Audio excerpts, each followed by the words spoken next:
Трет мандат или вкупно околу 12 години ќе помине на председателската функција во Сдруженијето на новинарите на Македонија и Источен регион, сега веќе околу 70 годишниот пензионер Иван Бојаджиски.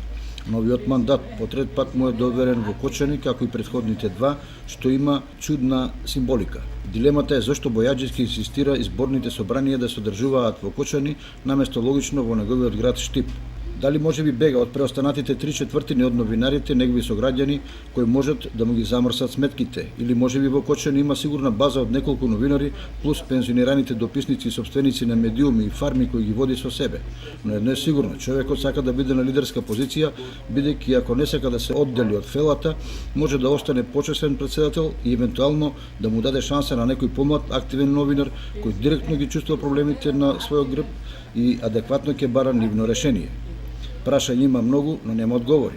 Како што нема одговор зошто на изборното собрание ги нема докажаните новинарски имиња како Киро Герасимов, Илчо Лазаровски, Лазо Димитров или колегите пензионери на Бојаджиски како Симеон Серафимов, Слободан Арсов, Круме Ѓорѓиевски и други.